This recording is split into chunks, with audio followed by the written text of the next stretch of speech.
जब माँ से उसका बच्चा छिन जाता है या बहन से उसका भाई छिन जाता है तो जो तकलीफ़ होती है वो सिर्फ उस वक़्त माँ की या बहन की नहीं होती बल्कि पूरा आसमान रोता है।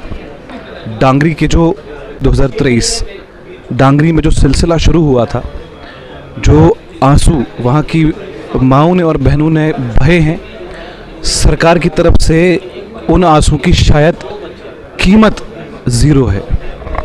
ये एक ऐसी औरत इस वक्त बैठी है हमारे साथ जिसने अपना चिराग खोया है, और क्या सरकार के पास इतना वक्त भी नहीं है कि वो इसके चिराग के लिए इंसाफ कर सके। मैम, आपका नाम क्या है? मेरा नाम प्रियंका शर्मा। मैम, 8 जनवरी 2023 वर्स्ट सिनेरियो आपने डांगरी में देखा। सरकार की तरफ से आपको कोई भी आश्वासन मिला कि हम ये इंसाफ कर देंगे, कुछ ना कुछ करेंगे? बहुत कुछ मिला, पर बहुत वादे भी किए, बहुत बातें बोली, पर अभी तक हमें इंसाफ नहीं मिला। 6 महीने होते जा रहे हैं। हमारे बेकसूर बच्चों को इतनी बुरी तरीके से उन्होंने मारा। ब्रेस्ट भी मारे, 18 गोलियां हमारे बच्चों को मारी। फिर वहीं पे एक बच्चे को टांगों के साथ ही मारा, गोलियां मार के टांगों के साथ ही मारते रहे। फिर वहीं हमारे घर में आईडी भी लगा के चले गए। और जो सुबह जो दूसरे दिन हादसा हुआ कि छोटे छोटे 2 बच्चे वो भी चले गए, वो एक उसमें से एक मेरा बेटा था 4 साल का, जिसको हम देख भी नहीं पाए।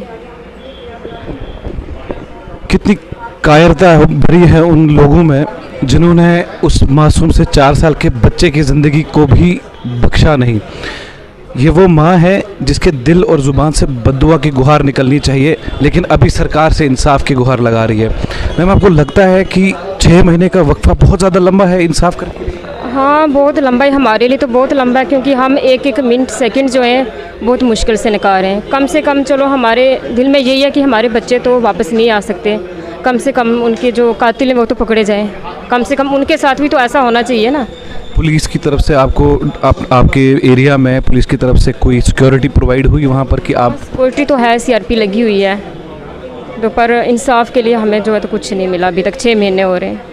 क्या कहेंगे? लेफ्टिनेंट गवर्नर की सरकार है, क्या क्या गुहार लगाई? ये लगाएंगे, पहले भाई बहुत वादे किए उन्होंने, बहुत बातें की, बोला कि 80% केस सॉल्व हो गया भाई। अब 6 महीनों के वो 80% केस कहाँ पे गया? अब हम किसके पास जाएं, किसको बोलें कि भाई हमारे बच्चों का हमें इंसाफ दो? क्योंकि हम जो है ना बहुत दुखी होकर यहाँ पे पहुँचे। ये दुख की बात है कि हमारी सरकार ने हमारे लिए कुछ नहीं किया। हमें उनको बोला भी था कि हमें कोई पैसा नहीं चाहिए, कोई नौकरी नहीं चाहिए, बस हमारे बच्चों का हमें इंसाफ चाहिए। क्योंकि बेकसूर बच्चे, छोटे छोटे बच्चे, मेरा बच्चा था वो बोल भी नहीं सकता था, खुद खा पी नहीं सकता था, बातें भी नहीं सही कर सकता था। बेकसूर बच्चों को मारा गया है। सरकार से इस माँ की सिर्फ एक पुकार है कि मुझे इंसाफ चाहिए, मुझे आपके पैसे नहीं चाहिए, मुझे इंसाफ चाहिए। आखिरकार उस 4 साल के बच्चे की गलती क्या थी? आपको लगता है कि जो एरिया आपका डांगरी का एरिया पड़ता है वहाँ पर इस तरीके के टेरर अटैक जो हैं बहुत ज़्यादा होते हैं, तो आपको लगता नहीं है कि लैक है वहाँ की सिक्योरिटी का, फेलियर है? पहले तो वहाँ पे भाई ऐसा कुछ भी नहीं हुआ, ऐसा डांगरी में पहले कुछ भी नहीं था। अभी अचानक से भाई ऐसा कुछ हुआ है, तो ये तो दिखता ही है कि भाई शायद कोई बंदा होगा जिसने भाई वो बंदे लाए, उनको बताया ये दीपक का घर है, दीपक कहाँ पे है, प्रिंस अंदर है। फिर वहीं पे उनके घर में आईडी लगाएगी, आगे नेक्स्ट घर में आईडी प्रूफ मांग के उनको मारा गया। फिर 2-3 घर छोड़ के आगे नेक्स्ट में अटैक किया गया।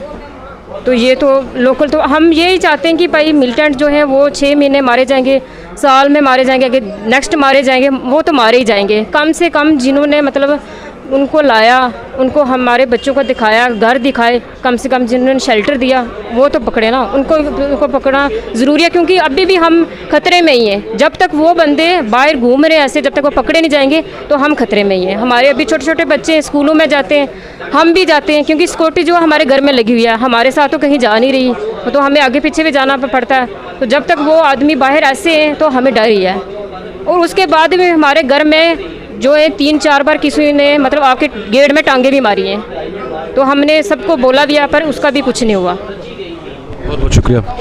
उम्मीद तो यही लगाई जा सकती है कि सरकार ज़्यादा से ज़्यादा वक्त ना ले। 6 महीने का वक्फा ख़त्म हो चुका है, 2023 ख़त्म होने वाला है, और क्या आपकी आंखों के अंदर इतना पानी भी नहीं है कि एक माँ के 4 साल के बच्चे के लिए आप इंसाफ की कर सके? क्या अगर आपका 80% का केस जो है सॉल्व हो गया है, तो वो जो रेस्ट ऑफ द 20% है वो क्या है?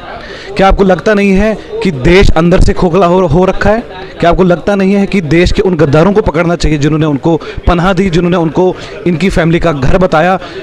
ये टारगेटेड किलिंग्स का सिलसिला जो है, क्या ये कभी थमने का नाम नहीं लेगा? क्या ये रुकेगा नहीं?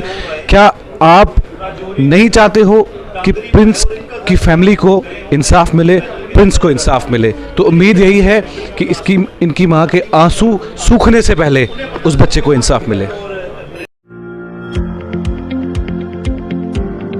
एंट्रेंस में कड़ी मेहनत करने के बाद भी अगर आपका स्कोर अच्छा नहीं आता तो चिंता छोड़िए, अब देश भगत यूनिवर्सिटी सेंटर ऑफ एक्सीलेंस है आपके साथ। तो अब ना कोई एंट्रेंस एग्जाम की चिंता, ना कोई एडमिशन की फिक्र। डायरेक्ट एडमिशन पाएं अपने यूजी और एमपीजी प्रोग्राम जैसे bachelor of medical lab, bachelor of operation theatre, bachelor of radio imagine technology और भी कई तरह के कोर्सेज के लिए देश भगत यूनिवर्सिटी सेंटर ऑफ एक्सीलेंस जी आएं और एडमिशन कराएं 2023 से 2024। अधिक जानकारी के लिए संपर्क करें 9419234559, 9682666329। एड्रेस नियर टीके कॉलेज लोयापोरा, श्रीनगर।